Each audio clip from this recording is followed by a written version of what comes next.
Exercise is often touted for its benefits for our physical health. We've all heard it from our doctors, family, friends, even the media.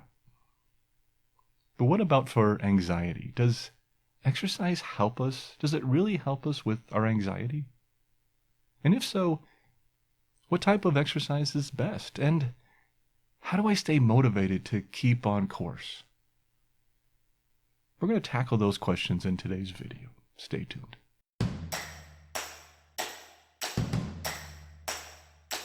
Hello there, this is D, and welcome to our series 101 Anxiety Tips, presented by Easing Anxiety. These tips are from a wide variety of disciplines, so some may work for you, and some may not. Please visit our website to see all our videos, and don't forget to subscribe to our channel so you can get notified when new videos are available. Thank you for watching, and now, let's take a look at today's tip.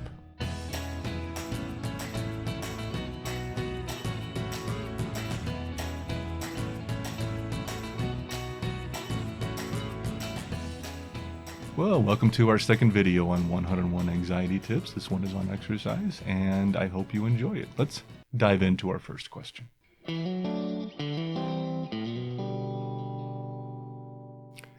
Well, if it wasn't beneficial, I probably wouldn't make this video right now, would I, as most of you know. So I think the evidence is pretty clear that it is beneficial for our physical health. We've all seen that. I'm a diehard member of those who constantly debate with ourselves to get out of bed or get off that couch and exercise. I've battled with the demon of laziness and procrastination for decades now, and still do today. For me, it's all part of this simple, easy paradox that I believe governs most aspects of our lives. Most things that are beneficial in our lives are actually quite simple. Work hard, tell the truth, eat a balanced diet, do unto others, love thy neighbor, the golden rule. We've heard it 1,000 times. It's not that we don't know these guidelines, they're actually quite simple, and most of us have been taught them time and time again. It's the execution that we struggle with. While these things are quite simple to understand, they are far from easy to execute. Thus, the paradox. And exercise is a perfect example of that. Most of us know that exercise is beneficial to our physical health. But to actually do it consistently, well, that's where most of us struggle. So today, let's look at some of the benefits of exercise, and even share a few hints of how to get started. And maybe it just might help start you on a healthier path. And you know what? If you're already exercising regularly, then good for you. Maybe this will help confirm your decisions and even keep you motivated.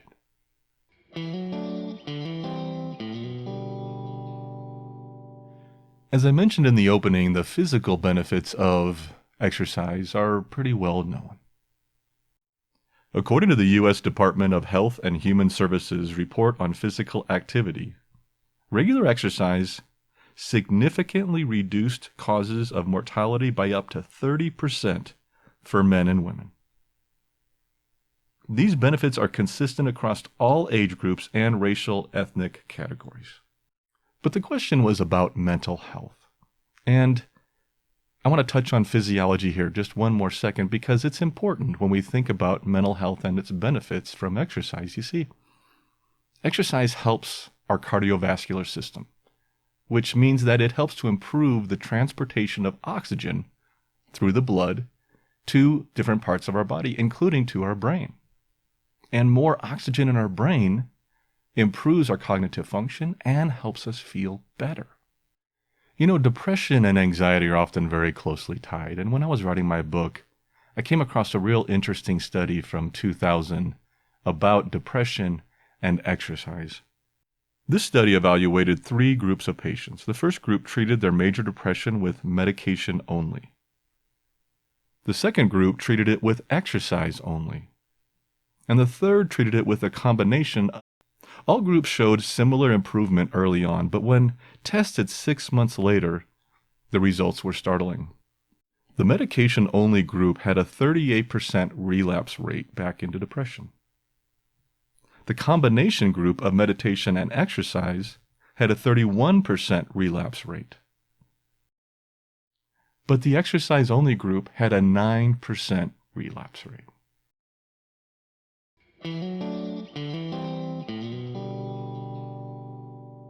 According to the Mayo Clinic, there are multiple ways that exercise helps us to deal with our anxiety.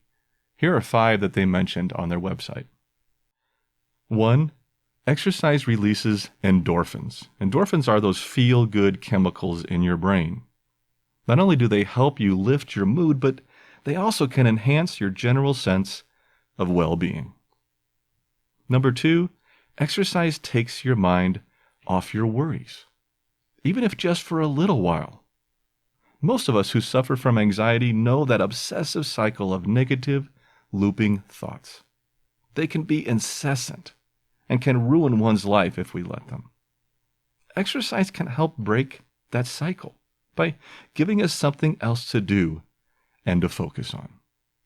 3, exercise helps us gain confidence.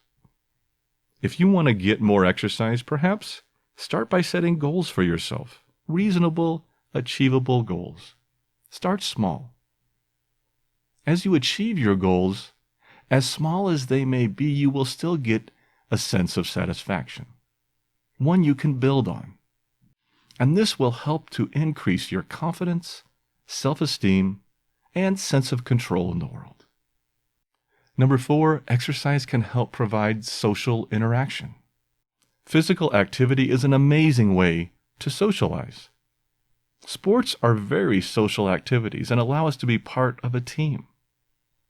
But also a spin class, aerobics, yoga, martial arts, or other organized activities can also be places to meet others.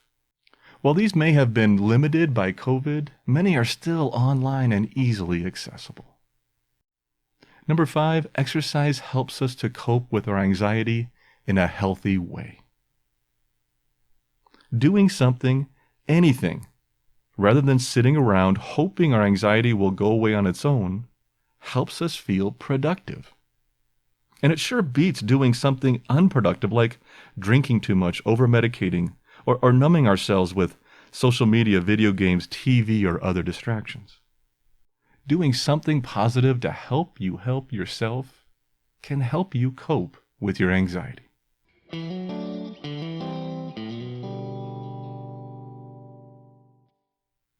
Many now say that a brisk walk of 30 minutes 3 times a week can be very beneficial to both your physical and mental health. But again, it depends a lot on your health and current condition. If you are ill or in poor health, maybe you need to wait until you are feeling better. Or you should start very small. Walk to the mailbox if that is an option for you. For those of you in benzo withdrawal, limitations may be needed. Some of you can barely get out of bed, and an exercise regimen is not a realistic option for you at this time. And for many of you, as it was for me, our muscles are so locked up during withdrawal, we can actually cause damage to them if we push them too far. Know your limits. I pulled and even tore a few muscles during my withdrawal because I was trying to do too much too soon. So be careful.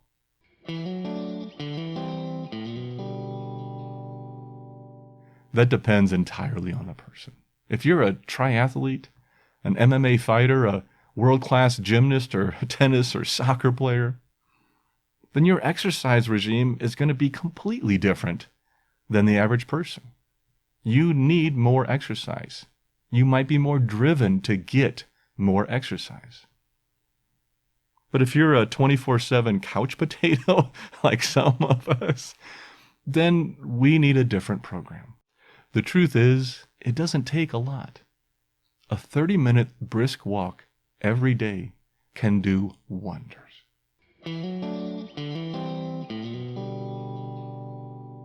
All exercise comes with some risk. Risk of injury, risk of more serious medical complications, and that's why it's a good idea to speak with your doctor before you start any new exercise plan. Your doctor may be able to consider your general health, but also medications you're taking, and might even have a few ideas about what exercise might be best for you or how to get started. So please, check in with your doctor first just to make sure that your plan or your intentions for your exercise routine fits with your overall health.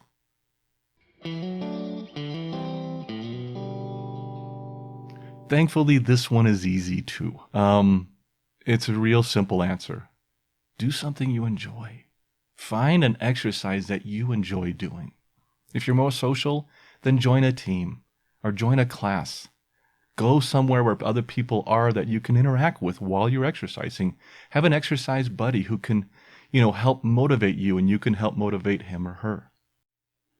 And if you're more independent, then maybe it's more about you achieving goals set within yourself and you can focus on that. Or maybe you like to listen to books on tape as I do and you can put in your earbuds and go out for a walk or a jog or hit the treadmill or the elliptical or something or some weight training, whatever's working for you. But do something you enjoy doing, because if you don't enjoy doing, the odds of you sticking with it are almost nil.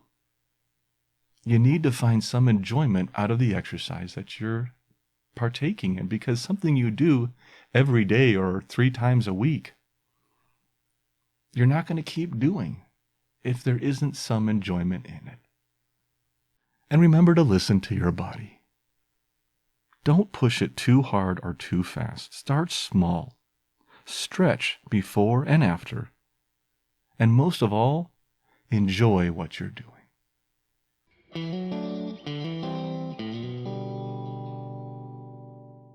Well, if I had the answer to that one, I'd write a book about it and make $1 million.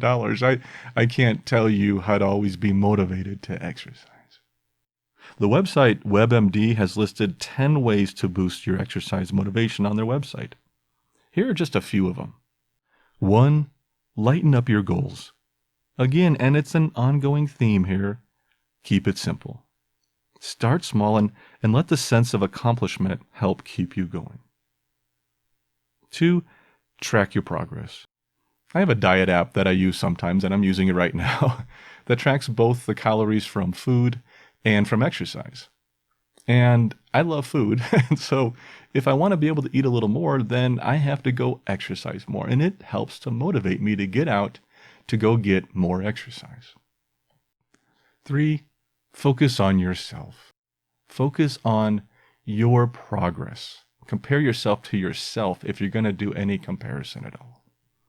But there's always going to be somebody out there who's faster, who's better, who's stronger than you. And that's okay. Great for them. Focus on the progress you've made. And 4, find the fun in it. As I said before, if you don't choose an exercise that you enjoy, you're probably not going to stick with it.